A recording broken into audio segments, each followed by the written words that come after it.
particularly happy about it because when Ted originally contacted me, I guess it would be about a year ago now, they wanted me to do my race stuff.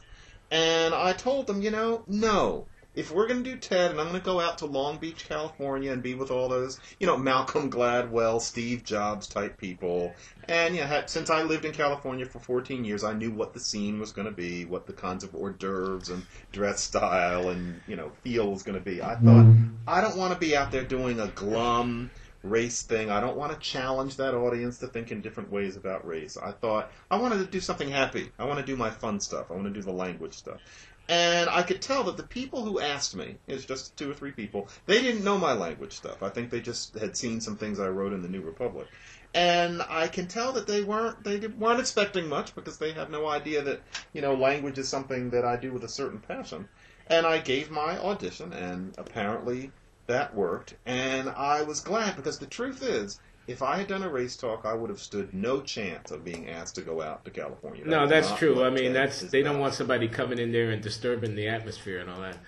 But and actually, I did on a previous conversation with you on Blogging Heads, I actually talked about the TED auditions, although I took the label off of it. But then I'm going to still keep it kind of coy.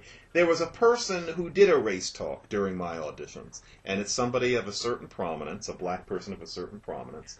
And watching that person, I thought, boy, I made the right decision because despite the fact that this is a pretty well-known name, I thought that person is never going to make it out to Long Beach, and that person did not. So I was happy that I made my decision to put myself in competition. I mean, this is fit subject for another extended conversation about how race as a topic ain't sexy anymore. You know what I mean?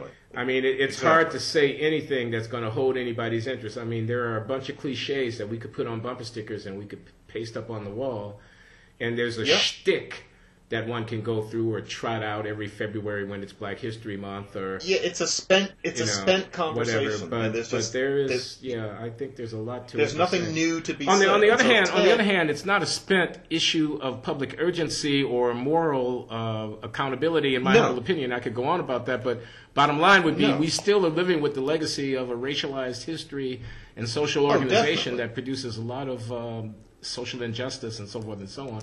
But nobody wants to hear it.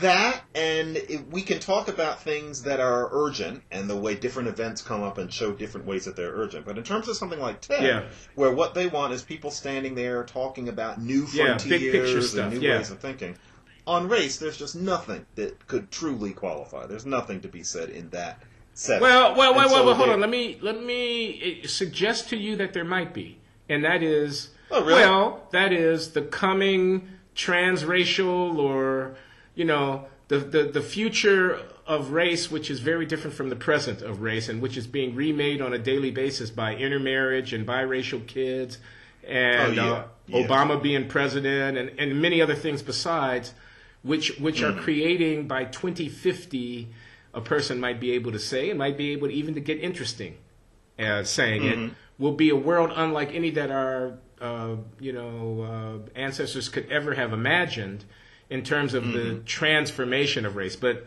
that's a stretch. Definitely. But I want to ask